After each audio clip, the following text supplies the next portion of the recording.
Bonjour, cher Jérôme. Merci. Bonjour à toutes et à tous. Est-ce que vous m'entendez? Voilà. Non? C'est bon. Alors, nous poursuivons les travaux de notre séminaire après les excellentes présentations que nous avons eues ce matin. Et au cours de cette séance-là, on va avoir deux volets. Un volet qui permet de faire un cadrage sur cette problématique de ce qu'on appelle le continuum éducatif. Et dans un deuxième temps, on va avoir les restitutions de deux projets de recherche. Je commencerai par donner quelques indications sur cette problématique qui a été retenue par Apprendre, celle qui concerne la transition école-collège. Et à la suite de ce qui a été fait par notre président, avec beaucoup de brio, avec beaucoup de pertinence, je me contenterai de présenter quelques éléments sur cette problématique de la transition, qui est en fait une problématique, comme vous l'avez constaté et comme vous l'avez vécu, une problématique multidimensionnelle, parce qu'elle concerne trois aspects au moins.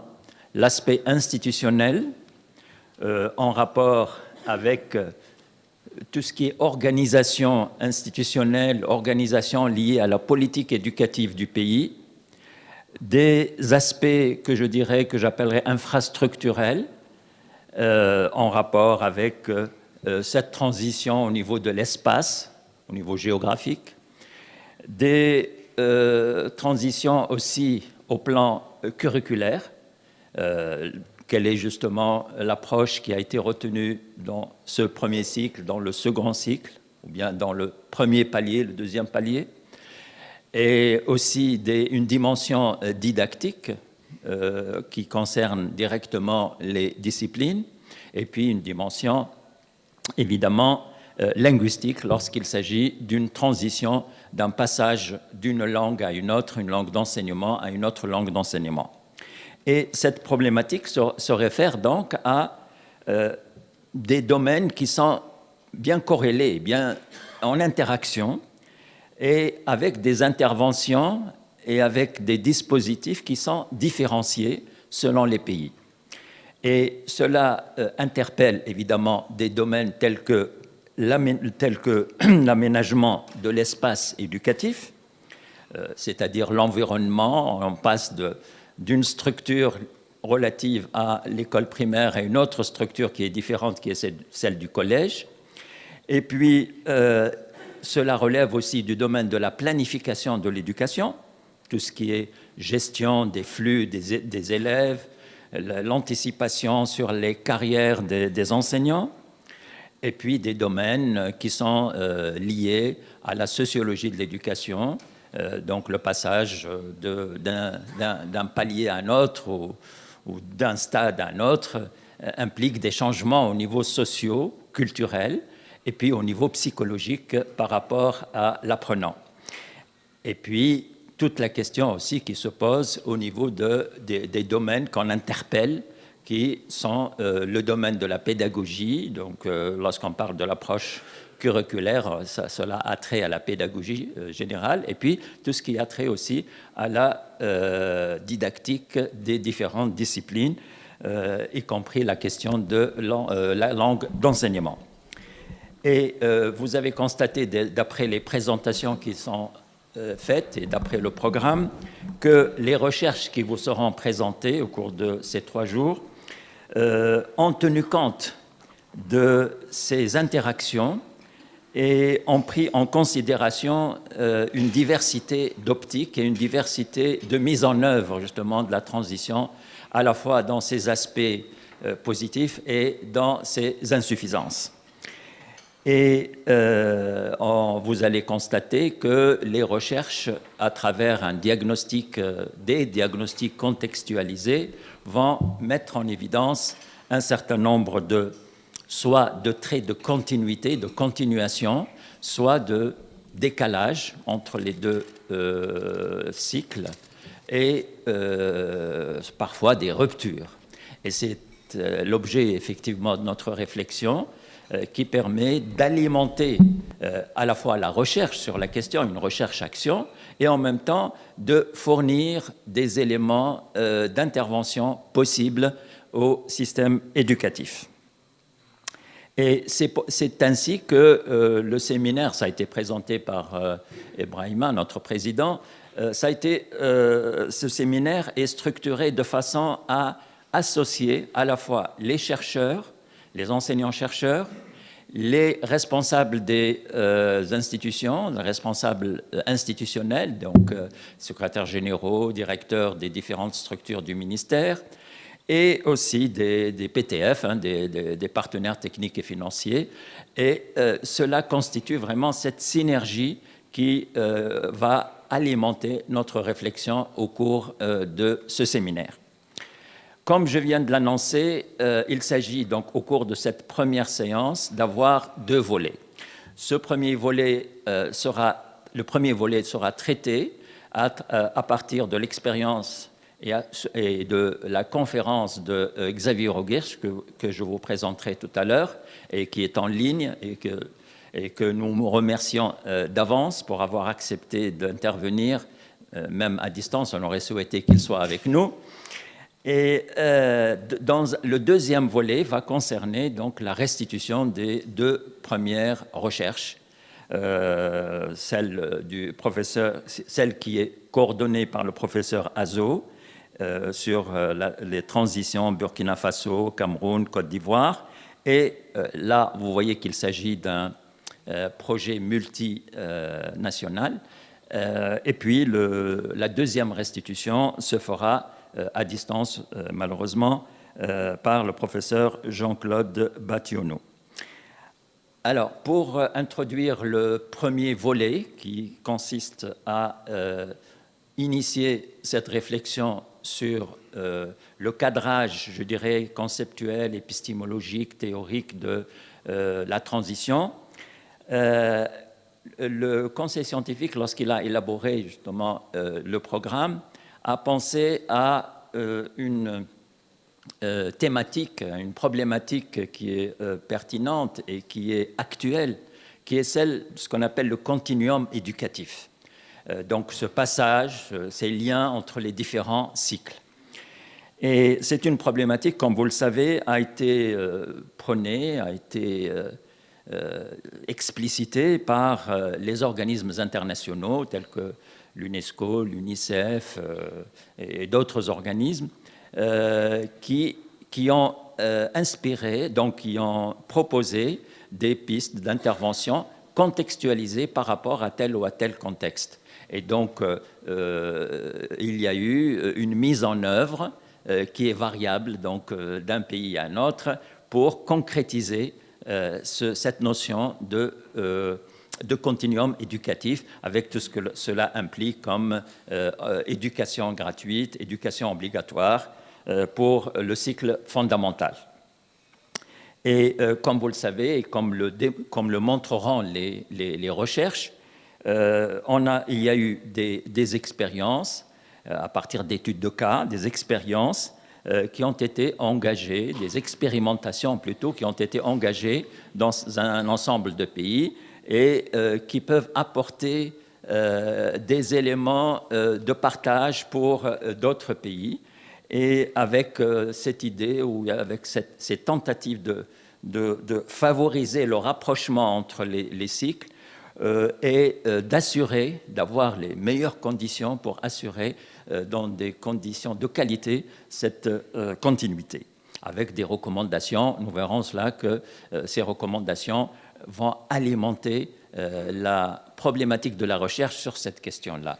Et ça correspond à la logique d'apprendre qui, depuis plusieurs années, a initié ces recherches-actions. Et là, cette problématique se prête très bien à la logique d'une recherche-action. Alors, je voudrais donc très brièvement présenter le premier volet de notre travail, de cette séance, en présentant M. Xavier Rogiers. Et permettez-moi de vous dire que j'aurai besoin d'une heure ou d'1h30 pour le présenter. Compte tenu de la fécondité des travaux, compte tenu de son expérience très vaste dans plusieurs pays. Mais rassurez-vous, je vais le faire en quelques minutes. Et donc, je serai laconique, mais je vais peut-être trahir son profil. Alors, Xavier Rogiers, et beaucoup d'entre vous le connaissent déjà, est un éminent expert international en éducation. Il a été professeur-chercheur à l'université de Louvain-la-Neuve, en Belgique, au département des sciences de l'éducation. Et il a été le directeur du BIEF, le bureau d'ingénierie en éducation et formation. Et à son avantage, à son actif, la conception et la mise en œuvre d'une orientation en matière d'approche par les compétences, qu'il a appelée la pédagogie de l'intégration. Et il a mis en place, il a accompagné plusieurs pays pour la mise en place de cette approche par les compétences appelée pédagogie de l'intégration. À son actif, il y a eu plusieurs publications. Je vais me contenter de citer certaines d'entre elles en rapport avec les questions éducatives. Et on voit bien justement qu'à travers ces publications, il y a la concrétisation du principe d'une recherche-action qui part du terrain, alimentée par la théorie, qui revient au terrain pour la mettre en œuvre. Alors, donc, c'est des publications qui ont été produites chez De Boek, donc méthodologie du recueil d'informations, la pédagogie de l'intégration, des situations, je cite des ouvrages, les principaux, des situations pour intégrer les acquis scolaires, l'école et l'évaluation, les pratiques de classe dans l'APC, l'approche par les compétences, curricula et apprentissage au primaire et au secondaire. Donc on voit bien justement qu'il a déjà réfléchi sur la question curriculaire au niveau de ce passage-là. Et puis, pour l'enseignement supérieur, quelle réforme pédagogique pour l'enseignement supérieur? Et son dernier ouvrage a porté sur, intitulé en fait, de la connaissance à la compétence, évaluer le potentiel d'action par un QCM. Et comme je l'ai dit, il a accompagné donc plusieurs pays dans la mise en place de la pédagogie de l'intégration. Donc j'invite, maintenant je ne vais pas dire Monsieur Xavier Rogiers, je vais dire mon ami Xavier, je l'invite à présenter son exposé pour 35 minutes, 40 minutes. À la suite de cette discussion, à la suite de cette conférence, on aura 10 minutes de discussion avec vous. Voilà. Xavier, tu as la parole. Merci Mohamed. Bonjour à tous les participants, toutes les participantes. Je voudrais tout d'abord féliciter le programme Apprendre à travers l'AFD pour la qualité de ce qui a été mis en place dans le cadre de ce programme, tant en termes de formation, de publication scientifique que de développement de l'expertise nationale. Je me réjouis que tous ces éléments continuent à être en développement dans ce continent africain dans lequel j'ai tellement voyagé par le passé. Je vais vous proposer de passer à l'examen de quelques paramètres relatifs à la transition école-collège, en examinant quelques paramètres de nature institutionnelle d'abord, et puis les paramètres de nature curriculaire ensuite. Vous verrez que je ne vais pas développer dans les paramètres de nature curriculaire. Je ne vais pas tellement développer la didactique, puisque pour deux raisons. Tout d'abord, je ne suis pas un des spécialistes du domaine de la didactique des disciplines. Et la deuxième raison, c'est que vous avez en présentiel avec Mohamed, un des plus grands experts francophones en matière de didactique. Pour les paramètres de nature institutionnelle, nous allons en développer 3: la redevabilité, l'enseignement privé et l'inscription des élèves dans les écoles. J'ai retenu ces 3 thèmes-là qui me paraissent de plus en plus centraux en matière de transition école-collège. Tout d'abord, la redevabilité. Je verrai chaque fois des éléments d'analyse pour chaque point, des éléments d'analyse, et ensuite envisager quelques pistes d'action. Dans les éléments d'analyse, il ressort des études internationales, notamment les études présentées à la Confémène lors de la 55e session de la Confémène. Donc, je précise d'abord ce qu'est la redevabilité. La redevabilité, c'est la notion de rendre compte à la société, notamment, des moyens qu'on reçoit en termes de ressources pour développer l'éducation dans un pays. Donc, les enseignants, par exemple, sont payés avec leur salaire, voilà, et en échange de ce salaire, sont redevables vis-à-vis des autorités du pays de délivrer dans leur classe une éducation de qualité. C'est ça la notion de redevabilité.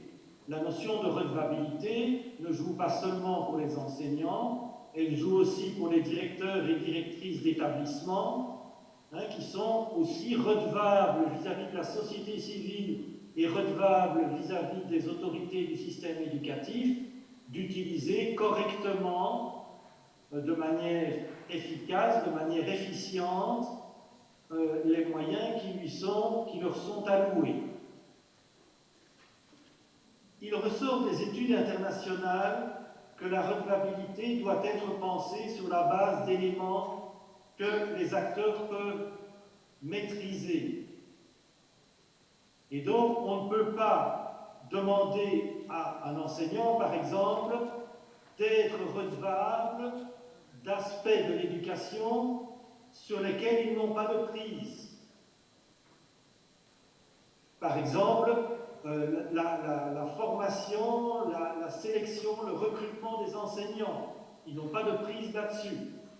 Par contre, les enseignants ont une prise sur ce qu'ils font en classe, sur les pratiques de classe, par exemple.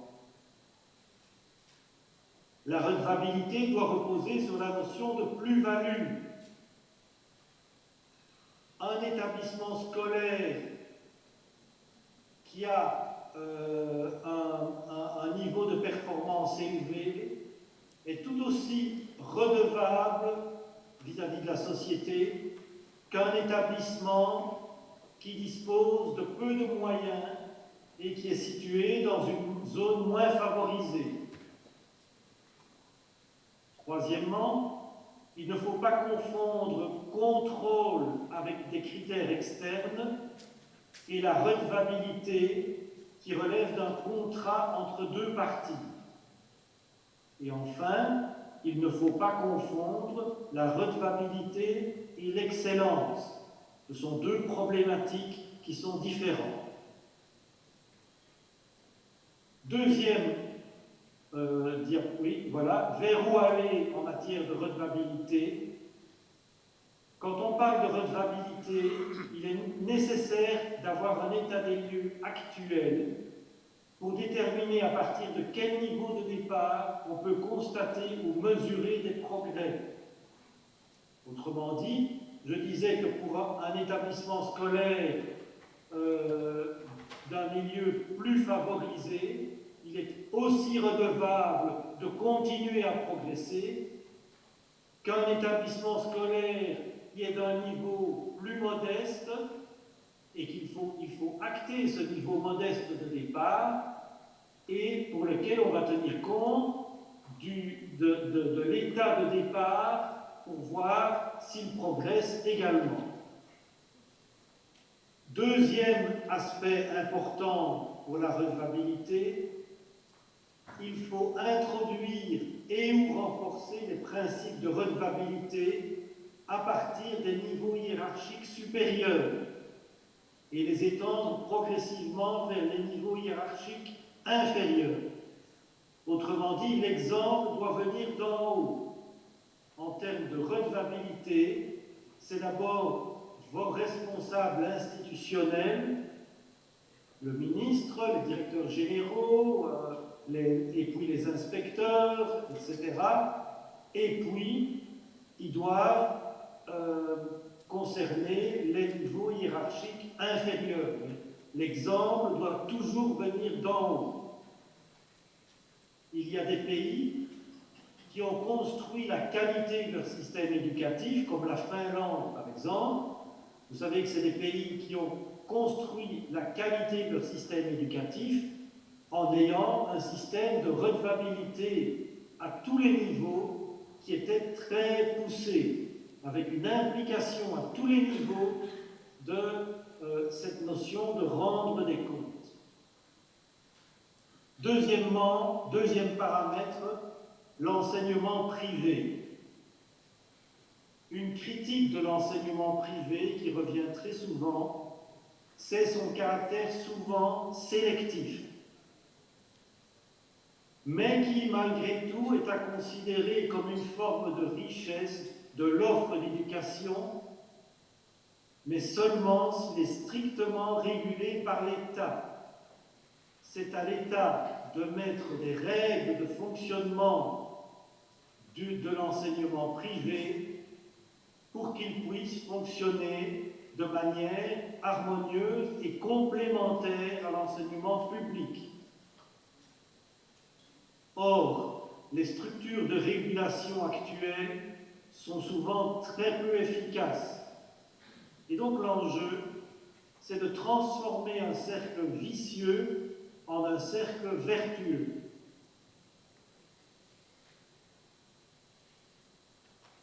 Vers où aller en matière d'enseignement privé? Les études montrent qu'il faut continuer à diversifier l'offre éducative en faveur du privé. Il y a une quinzaine d'années, on fonctionnait avec le paradigme selon lequel il fallait essayer de ralentir l'enseignement privé et mettre en évidence davantage l'enseignement public et mettre tous les moyens dans l'enseignement public. Les expériences ont montré que ce n'était pas nécessairement comme ça qu'il fallait procéder.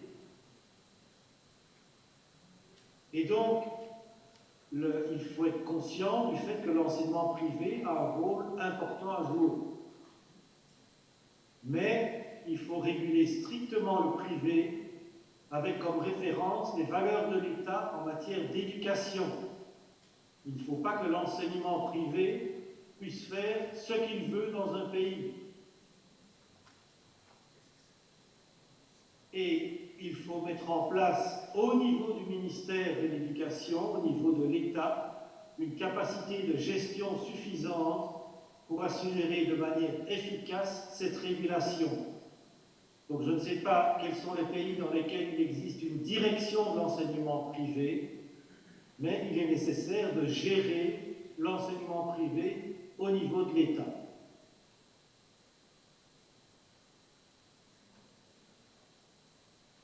Troisième paramètre, l'inscription des élèves dans les écoles. Que disent les études internationales? C'est qu'en matière d'inscription des élèves dans les écoles, il y a deux facteurs qui jouent dans deux sens différents. En général, dans les milieux ruraux, on constate une offre d'éducation insuffisante. Et donc, dans les milieux ruraux, on va améliorer l'équité en augmentant l'offre éducative, c'est-à-dire en augmentant ce qu'on appelle l'équité d'accès, qui consiste à permettre à un maximum d'élèves, d'enfants, d'accéder à l'école primaire, mais si possible l'école maternelle, préscolaire, tandis qu'en milieu urbain, la problématique est très souvent différente. Comme l'offre d'éducation se diversifie et elle est souvent suffisante, par exemple avec le jeu de la concurrence entre les écoles privées, eh bien c'est là qu'il faut introduire des mesures de régulation.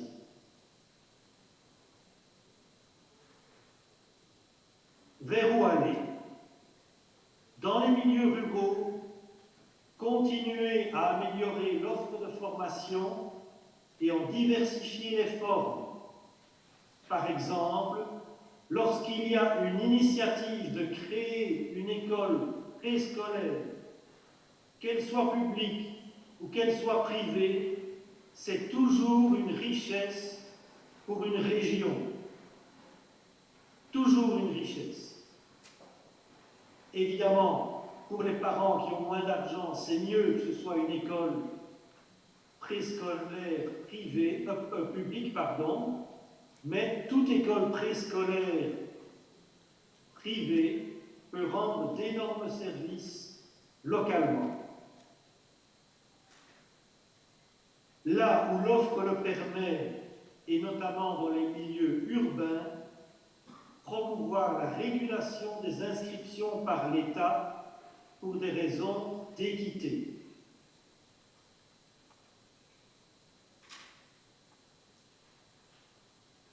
Venons-en maintenant aux paramètres de nature curriculaire.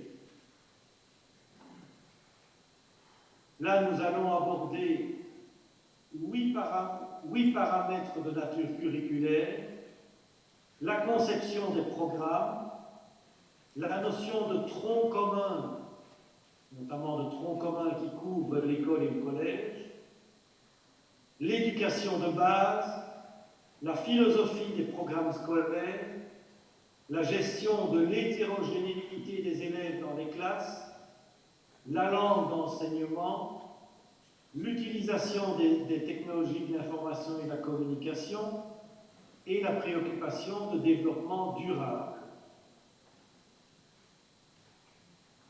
La conception des programmes, quelques éléments d'analyse de nouveau, tirés des études internationales en matière de curriculum ou de programmes scolaires, leur caractère adapté au contexte au niveau constitue un facteur essentiel de la qualité de l'offre éducative. Et donc, il est essentiel que tout programme scolaire, d'où qu'il vienne, soit adapté au contexte et au niveau. Et là, on a vu par le passé de trop nombreuses dérives de l'existence de programmes qui avaient été conçus en dehors du pays par des personnes parfois qui sont de très bonne volonté mais qui ne connaissent pas le contexte du pays. Et donc là, il faut essayer de se recentrer au maximum sur les problématiques du pays. Or, donc, tant l'importation de curriculum tout fait que la centralisation des programmes reste une tendance lourde dans la francophonie. Ça, c'est de nouveau quelque chose qui est pointé par les études internationales. Vers où aller? Donner progressivement une marge de manœuvre aux régions en matière de programmes scolaires de l'éducation de base, mais sous le pilotage du niveau central, notamment avec une évaluation des tendances observées dans les régions. Est-ce que les programmes scolaires permettent aux régions de se développer, ou est-ce qu'elles permettent, ou est-ce qu'elles amènent à un frein de développement dans les régions?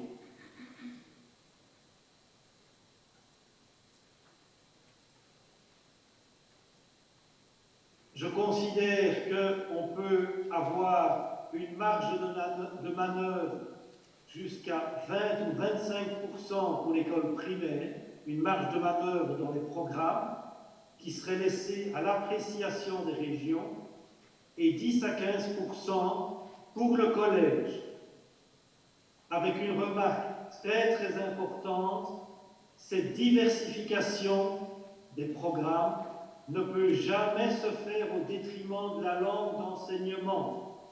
Il est impératif de ne pas grignoter des heures d'enseignement sur la langue d'enseignement. Sur d'autres disciplines, oui, mais pas sur des heures de langue d'enseignement. Le tronc commun, élément d'analyse, une répartition précoce en filières, comme on en voit dans les pays germaniques et d'Europe centrale depuis de nombreuses années.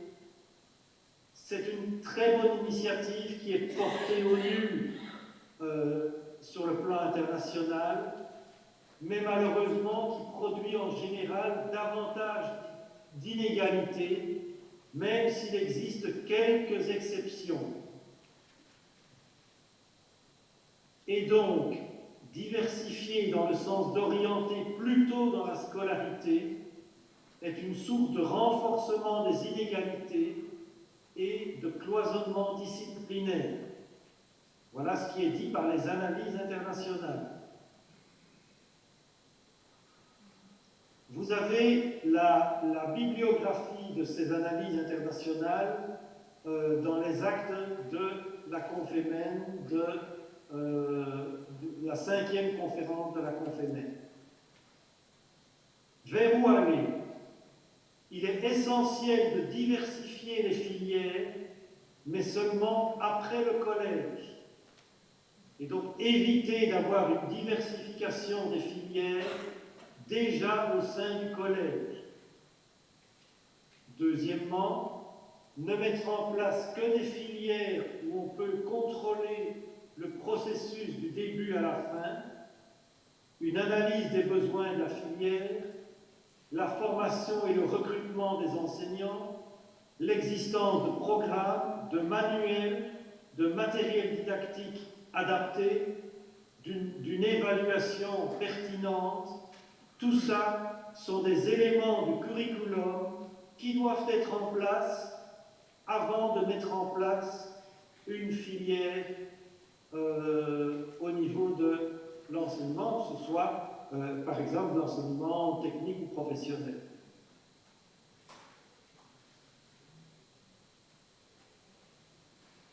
Troisième élément, le fondamental comme entité curriculaire cohérente. Et là, on commence à être au cœur de votre problématique qui est la transition école-collège. Une entité curriculaire cohérente est une nécessité reconnue par tous. La révision des curriculums est un passage obligé pour sa réussite et surtout une réflexion sur les profils de sortie. Profil de sortie à la fin du primaire, profil de sortie à la fin du collège. Et avec une dernière considération des études internationales, le fondamental, l'enseignement fondamental, ce n'est pas un titre, il ne se décrète pas, il se construit progressivement. Bien sûr, à un moment donné, une fois qu'il y a des pratiques qui sont en place sur le terrain, des pratiques de terrain, à un moment donné, il doit faire l'objet d'un décret, d'une loi. Mais avant tout, il se construit. Vers où aller? Tout d'abord, en matière de curricula, les curricula doivent absolument être rédigés sous forme de profil de sortie école-collège, c'est-à-dire ce qu'on attend que l'élève puisse faire, beaucoup plus qu'en termes de contenu. c'est beaucoup plus important d'avoir des bons profils de sortie que des bons contenus. Je ne dis pas qu'il ne faut pas des bons contenus, mais c'est encore plus important d'avoir des bons profils de sortie. Et alors, deuxièmement, renforcer l'articulation des curriculums de l'école et du collège et envisager une harmonisation dans certaines disciplines, par exemple en sciences, en mathématiques, dans les langues étrangères, etc.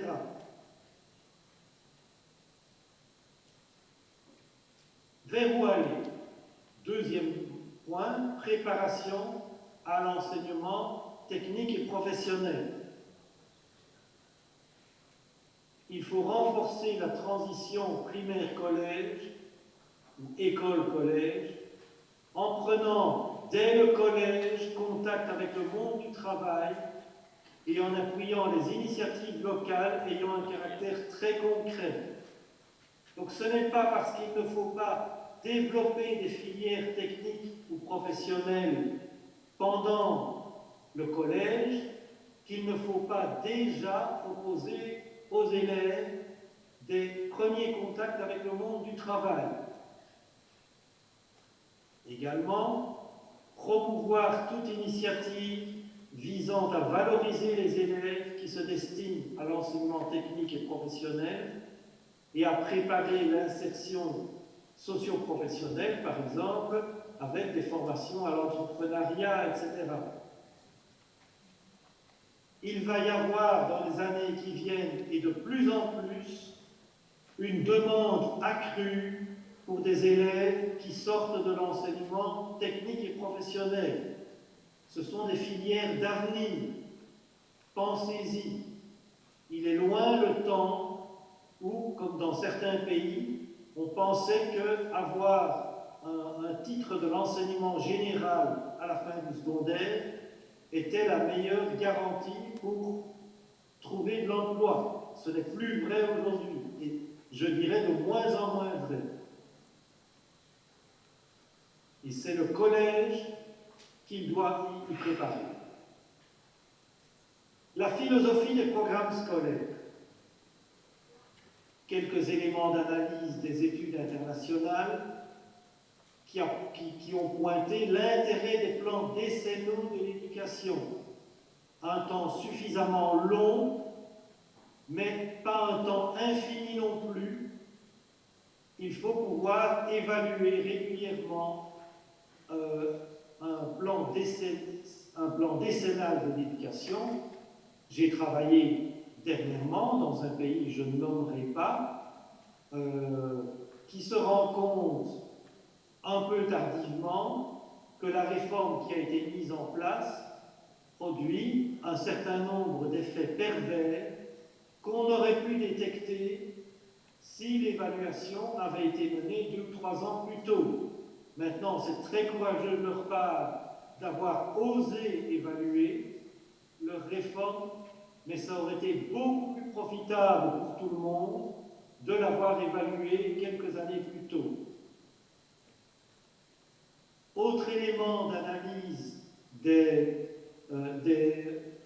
recherches internationales, il y a une tendance de plus en plus nette de proposer aux élèves des situations d'intégration aux acquis disciplinaires ou interdisciplinaires. Je vous renvoie sur la réforme récente du baccalauréat dans les pays de l'Afrique de l'Ouest. Autre élément d'analyse, la nécessité d'avoir un gain à la fois en pertinence, ça veut dire, est-ce que les programmes scolaires, c'est ceux-là qui font, c'est ceux-là qui sont bons, qui permettent de progresser, l'efficacité qui pose la question, est-ce que nous arrivons aux objectifs que nous nous sommes fixés, et l'équité qui pose la question, est-ce que les programmes scolaires permettent à tous les élèves de se développer, qu'ils soient d'une couche sociale favorisée ou d'une couche couches moins favorisées. Avec un obstacle principal pour ces nouvelles tendances d'intégration des acquis, qui est la méconnaissance de l'approche de la part des décideurs.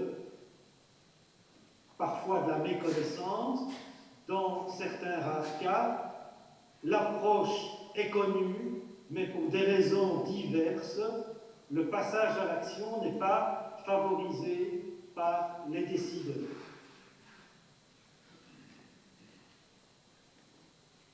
Vers où aller? 10 minutes, encore 10 minutes s'il te plaît, hein, Xavier. Oui. 10 minutes. Tu m'as dit qu'il fallait te prévenir, donc je te préviens dans 10 minutes. D'accord. Encore 10 minutes, merci. Vers où aller? Il faut être au clair sur les différentes composantes du curriculum. Vous savez qu'un curriculum, c'est un programme scolaire plus. C'est-à-dire un programme scolaire plus une clarification du profil de sortie, plus les modalités de formation des enseignants, plus les apprentissages, la didactique, plus l'évaluation, plus les manuels scolaires.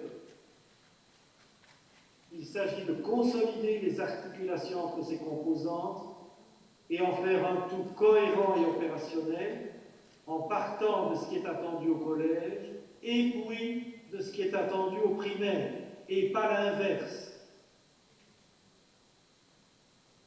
Oui.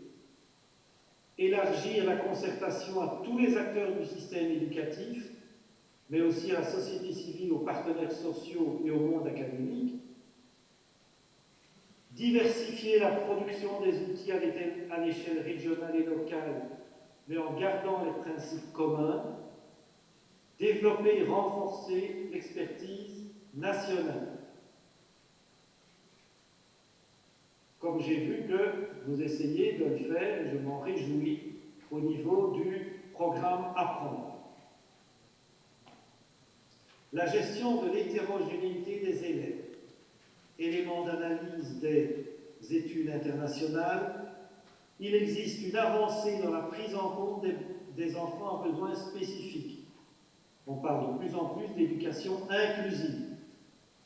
Par contre, en matière d'appui aux élèves en difficulté, la situation semble piétiner. On est souvent dans une logique de cours payants qui met à mal les principes d'équité. Vers où aller? Appuyer les initiatives locales en matière de gestion de l'hétérogénéité, de la diversité. Donc toujours promouvoir la diversité, l'hétérogénéité, c'est une idée qui revient souvent. Valoriser les initiatives locales qui préparent les élèves à l'éducation, la formation technique et professionnelle, et surtout éviter que celle-ci soit perçue comme une forme de relégation.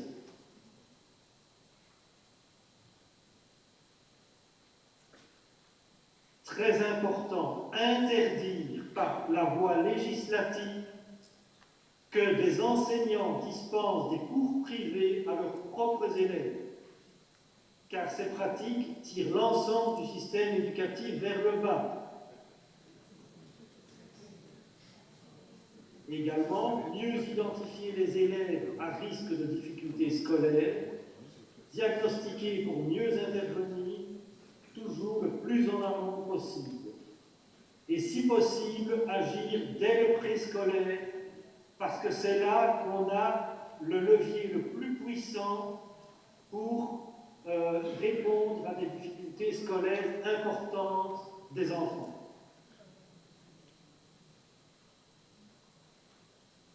La langue d'enseignement, constat généralisé, une inflation du nombre de langues est un désastre dans le système éducatif. C'est souvent une prescription nationale que je respecte, mais si ce n'est pas très strictement régulé, ça peut conduire un système éducatif au désastre. Et donc, il existe deux nécessités conjointes. Celle de diversifier les langues dans le primaire, au niveau de ce qu'on appelle la langue d'insertion. Donc, c'est dans le début du primaire. Et le besoin d'améliorer les capacités des élèves dans la langue de scolarisation et qui doit être nécessairement unique. Et donc ça, c'est la notion de langue de référence. De choisir, après avoir, au niveau du préscolaire et du début du primaire, favoriser là où les langues nationales pour les premiers apprentissages, choisir une langue de référence.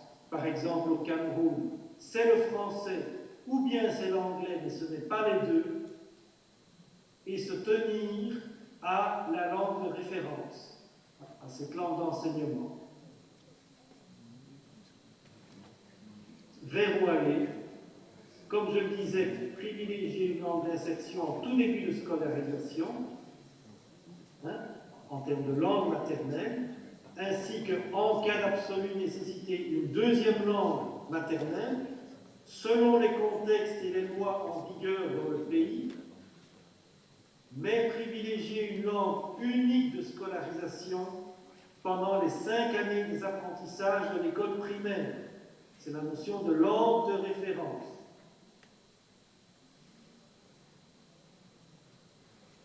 Bien distinguer les besoins à chaque niveau.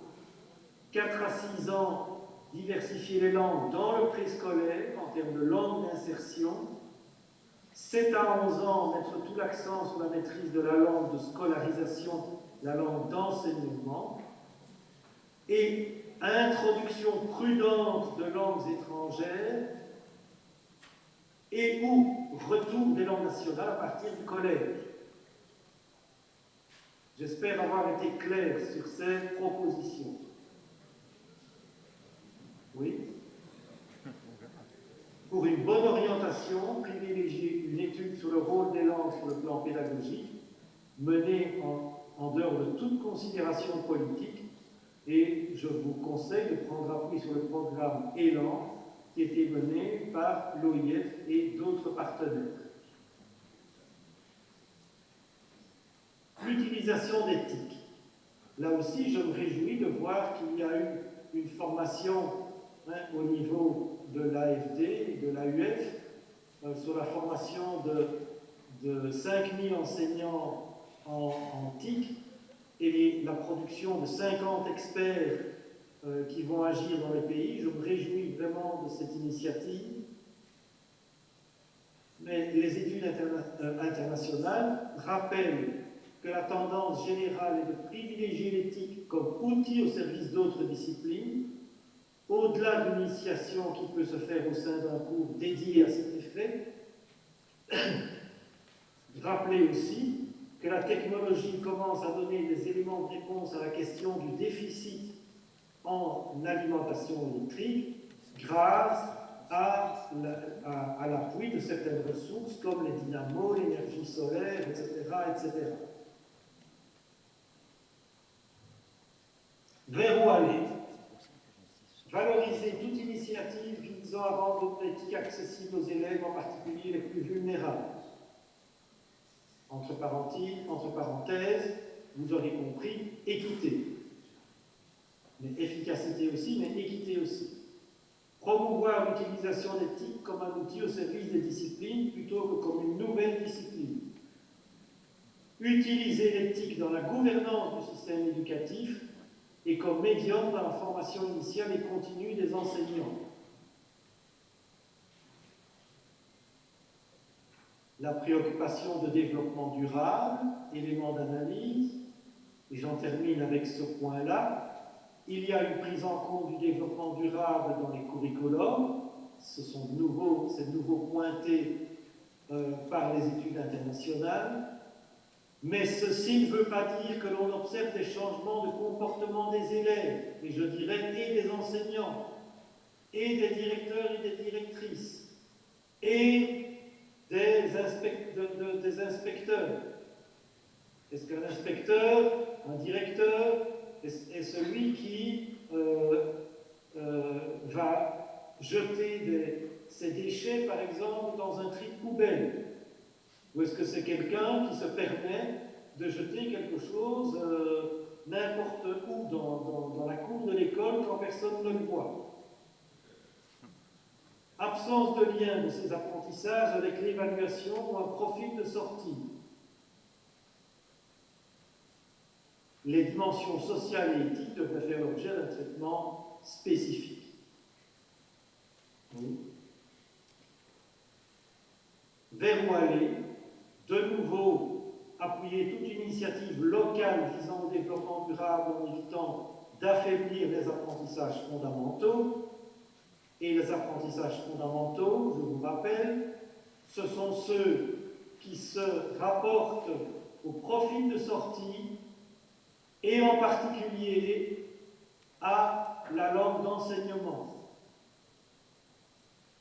Et appuyer toute initiative locale visant à réaliser les économies d'énergie et d'eau dans les établissements scolaires. Voilà, j'en ai terminé. J'espère que je suis dans le temps qui m'était imparti. Il y a une dernière diapositive, je pense. Voilà.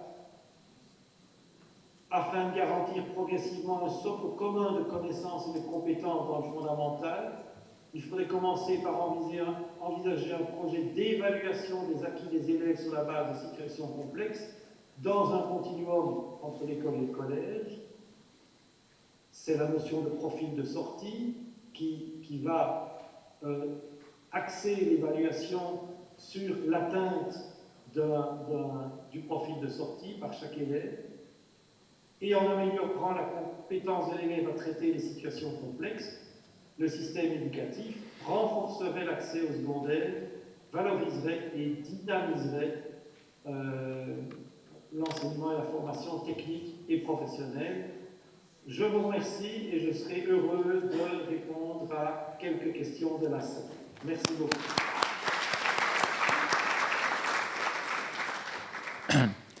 Je remercie Xavier Rogiers pour cette conférence très riche, très féconde, qui nous a permis une entrée fondamentale à ces différentes dimensions que couvre la... Je ne vous entends pas très bien. Ah, et maintenant, tu m'entends, Xavier?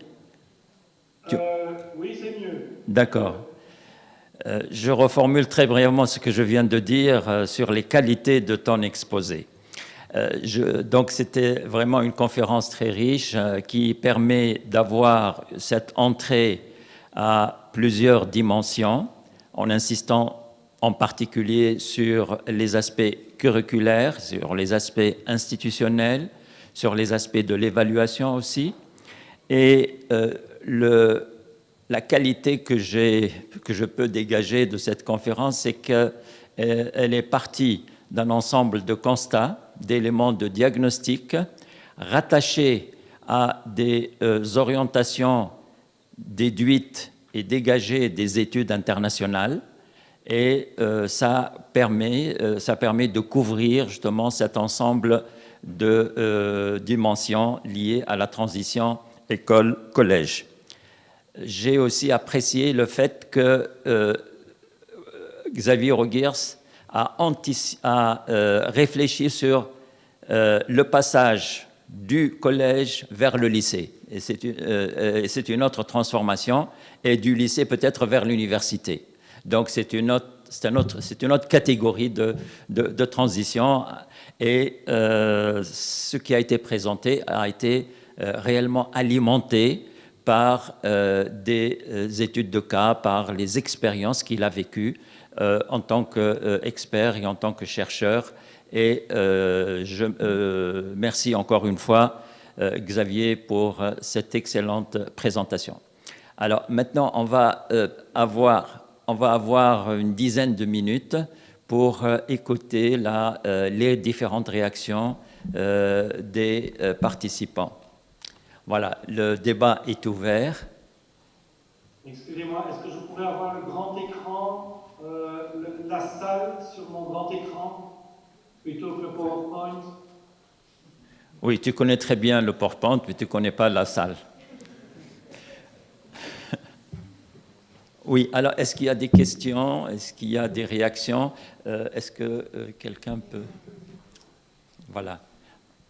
Donc, s'il vous plaît, vous pouvez vous présenter et en même temps formuler votre question ou votre réaction, votre remarque de façon succincte. Alors, il y a monsieur, il y a Fatih. Ah, d'accord. Bonjour, professeur. Je suis Ouedraogo Edouard.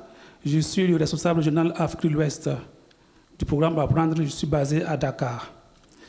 Alors, moi, j'avais une question sur la redevabilité, le privé et en même temps sur les curricula. Donc, la question va s'imbriquer sur les trois. Vous nous avez dit que la redevabilité doit partir d'en haut. Est-ce qu'il y a une corrélation entre données statistiques, évaluation des politiques publiques et puis cette redevabilité? Surtout quand on sait qu'au niveau de nos institutions, si ça vient d'en haut, on peut manipuler les données statistiques pour être redevable, mais de façon biaisée. Quel mécanisme mettre en place pour lutter contre ça et avoir une redevabilité assez saine qui nous pousse à des programmes assez ambitieux? Sur le privé, nous voyons que dans beaucoup de pays, l'éducation n'a pas sa place régalienne, à tel point que le privé a pris le pas sur le public. Et nous-mêmes, en tant qu'institutionnels, et même au niveau opérationnel, nous sommes partie prenante de ce fait. Et ça fait que le privé, en matière de redevabilité, devient une sorte de label de marketing et de promotion de l'excellence. Et ce n'est pas toujours de façon claire qu'ils rendent compte. Quels outils et quels mécanismes mettre en place pour lutter contre cela? Au niveau des curricula, il se trouve que même dans les privés, ils font certaines disciplines parallèles à ce qui est recommandé par l'institutionnel. Comment faire? Et dans tout ce beau, je dirais, dans ce bel imbroglio, comment faire pour qu'effectivement nos institutions au niveau de l'éducation puissent avoir la part belle, avoir les mains assez fermes pour orienter notre éducation? Merci. Xavier, tu vas répondre à l'issue de l'ensemble des réactions et l'ensemble des remarques, hein, si tu permets. Il y a Fatih et puis Sophie.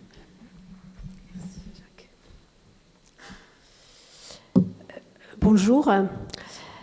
Fatima Davin, professeure à l'Université d'Aix-Marseille et je suis référente scientifique pour le programme Apprendre. D'abord, je vous remercie pour cette conférence très riche qui nous apprend pas mal de choses.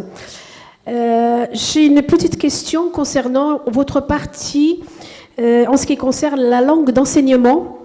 Peut-être que j'ai mal compris, notamment la partie concernant le fait de choisir une seule langue de référence comme langue d'enseignement. Et là, je me pose la question, que fait-on alors du contact des langues à l'école? Et que fait-on aussi du plurilinguisme des élèves, sachant que souvent, donc, ce sont des élèves qui sont dans des contextes multilingues. Merci beaucoup.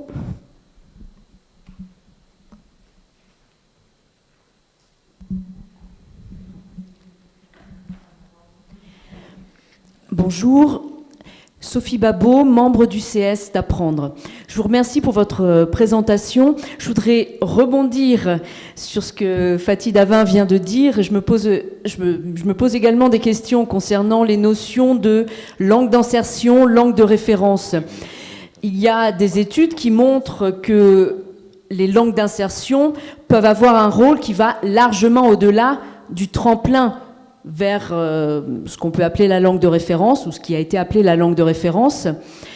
Et j'aimerais vous demander, d'après vous, pourquoi est-ce que la langue d'insertion devrait disparaître au bout de 3 ans? Est-ce qu'il ne serait pas plus judicieux, d'un point de vue didactique, qu'elle reste plus longtemps, voire vraiment plus longtemps?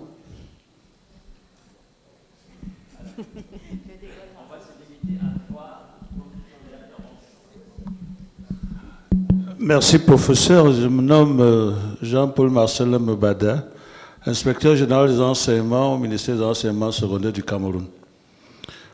Je voudrais m'intéresser beaucoup par la marge de manœuvre que vous nous conseillez de laisser aux régions quand on sait que les programmes sont élaborés au niveau central et que nous sommes dans un processus de décentralisation. J'aimerais avoir un peu plus d'orientation, comment cette marge de manœuvre peut être prise en compte. Merci. Merci, je suis professeure Marceline Djemeni Chamabé. Ma question porte sur le développement durable et la conception du développement durable que vous avez entraîné ici, puisque aujourd'hui, quand nous parlons de l'éducation et de l'éducation numéro 4, il s'agit aussi du développement durable. Et dans la conception que vous avez de l'éducation au développement durable reste encore une conception de l'environnement. Et du coup, ça pose vraiment problème dans l'éducation parce qu'il faut être capable aujourd'hui de concevoir le développement durable comme ce tout qui intègre l'éducation, bien sûr, mais les autres 17 paramètres, les autres 17 objectifs qui permettent donc à l'éducation de façon systémique de se développer. Et peut-être c'est ça le problème, justement, qui fait que l'éducation au développement durable n'intègre pas les systèmes éducatifs parce que c'est toujours considéré comme étant l'éducation à l'environnement. Et ça, ce sont les approches qui sont largement dépassées aujourd'hui. Donc, je voulais avoir un peu des éclaircies là-dessus. Merci. Jacques, s'il te plaît, ici, et puis, monsieur le secrétaire, messieurs les secrétaires généraux. Merci. Je pourrais poser cette question en anglais. Vous présentez. Je suis le Shufai Benjamin Serpent. Je représente ici l'organisation People Earthwise, qui est membre de la coalition des organisations de la société civile de l'éducation au Cameroun. Bon, je disais donc que je pouvais poser cette question en anglais pour ne pas parler un mauvais français. La langue... Non, votre français n'est pas mauvais du tout. Je me demande si la langue est quelque chose qui vient de l'intérieur ou c'est quelque chose qui vient d'extérieur. Est-ce qu'on impose une langue ou... Parce que pour moi, si la langue française ou allemand ou anglais n'existait pas, l'homme lui-même va créer la langue. Et quand le professeur dit qu'il faut prendre une langue de référence, ici au Cameroun, ça fait problème. Grand problème. Parce que plusieurs langues peuvent exister dans un même milieu. Et je crois que c'est ça que Madame avait bien dit. Donc, je suis plus intéressé à voir comment les 9 projets qui ont été choisis ont traité ces différentes thématiques que le professeur a bien présentées. Je vous remercie.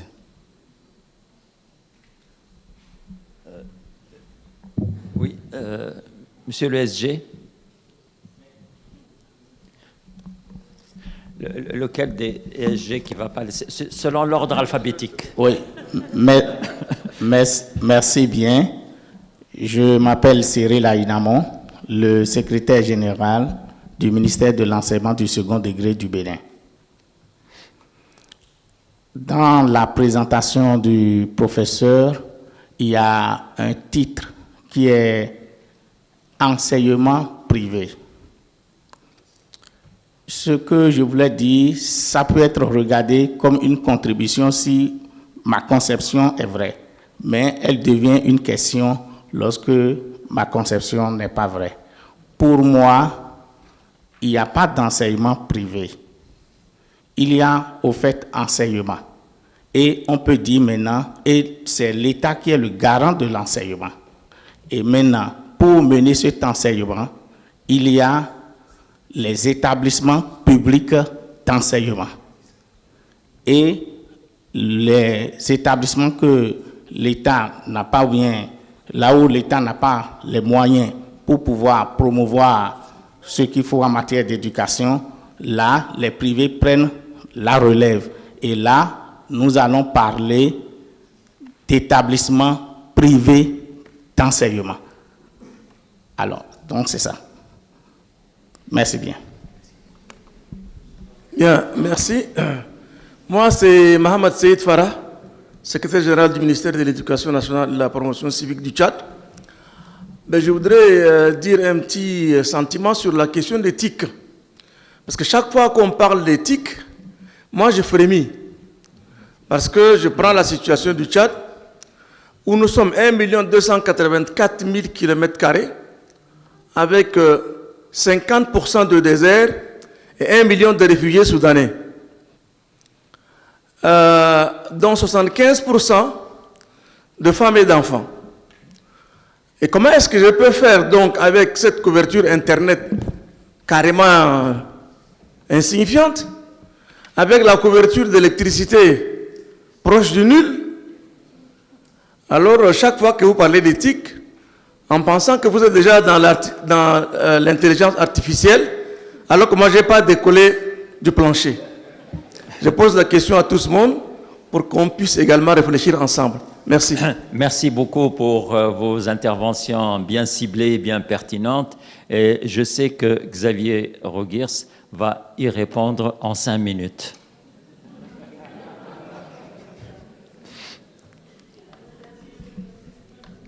Xavier, tu m'entends? Xavier? Tu m'entends? Non, on ne t'entend pas. Le micro.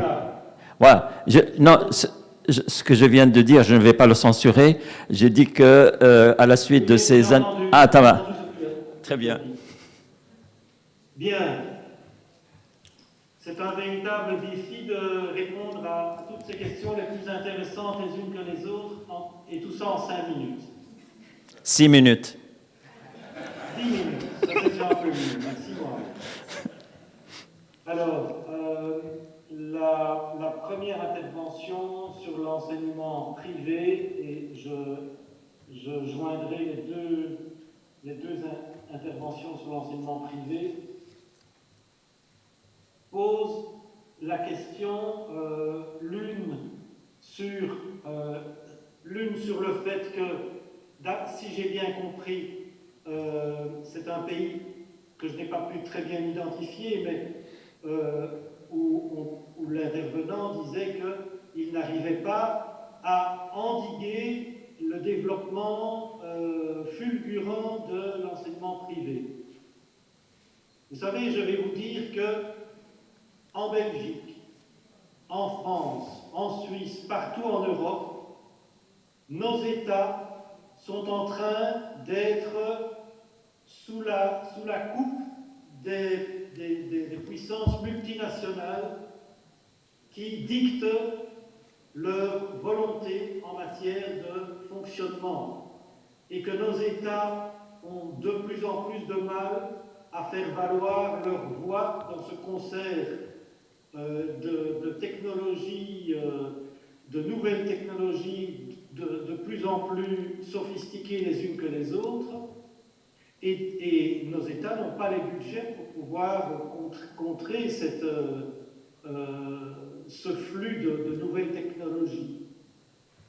Et donc, malheureusement, je n'ai pas de remède miracle à vous proposer. C'est dans votre pays l'État qui doit être suffisamment fort pour réguler, comme je le disais, pour réguler l'enseignement privé dans son pays.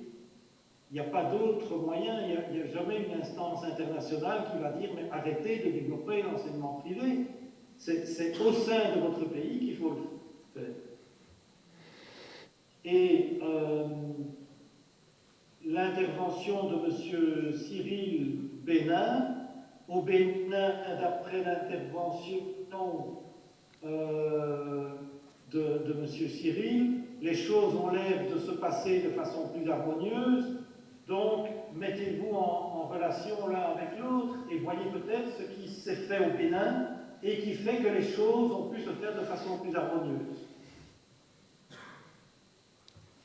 Pour les interventions qui concernent la langue d'enseignement, alors, il y a la collègue de Aix-Marseille qui évoque l'importance du contexte des langues, le contact avec les autres langues dans un contexte multilingue. L'idée de Sophie, c'est que les langues d'insertion pourraient aller largement au-delà.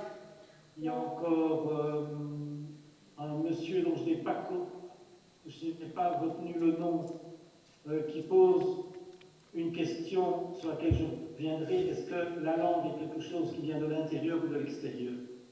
En fait, je voudrais redire le problème des langues, d'après moi, et que vous n'avez peut-être pas bien saisi, même si vos questions sont très pertinentes.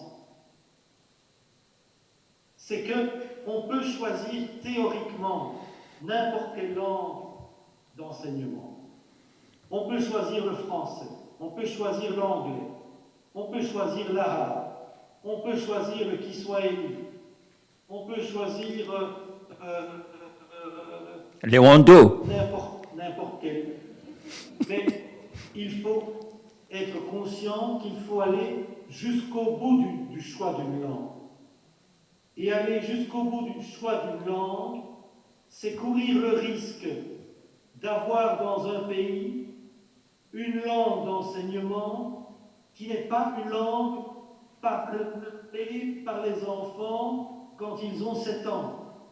Une langue dans laquelle ils n'ont pas pu avoir un bain linguistique à l'oral.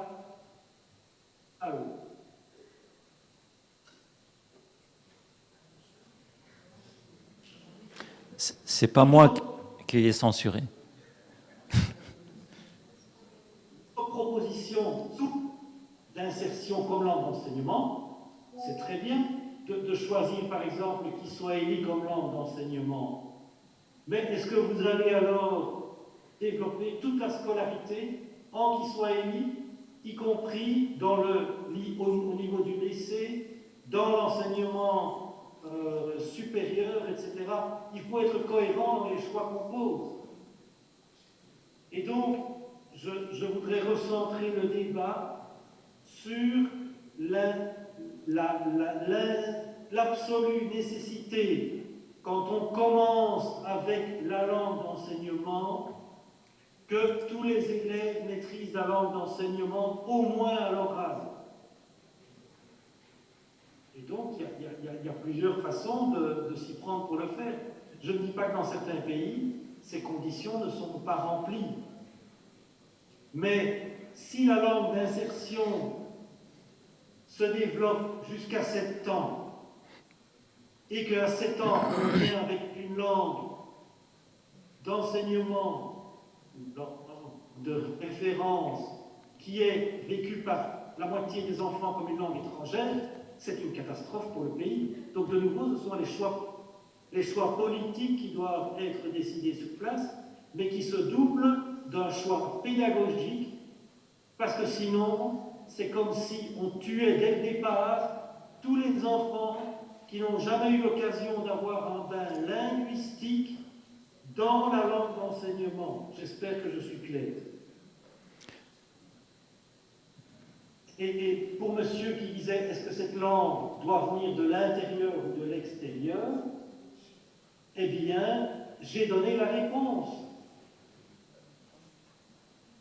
Elle peut venir de l'intérieur avec l'avantage qu'il y a davantage d'enfants qui vont la maîtriser. Mais je prends par exemple le cas du Niger. Il y a combien de langues nationales au Niger? Il y a au moins 8 ou 9 langues nationales. Il faut bien avoir une langue de référence dans laquelle l'ensemble des enseignements va se faire dans une même langue. Alors, il y a parfois l'impression d'avoir une langue qui est imposée de l'extérieur, mais l'avantage d'une langue qui semble être une langue imposée de l'extérieur, c'est que c'est une langue unique pour le pays et c'est une langue qui permet de continuer la scolarité. Et donc, de nouveau, c'est un choix national qu'il faut prendre. Et je n'ai pas la réponse. La réponse est certainement différente d'un pays à l'autre. Voilà. Merci.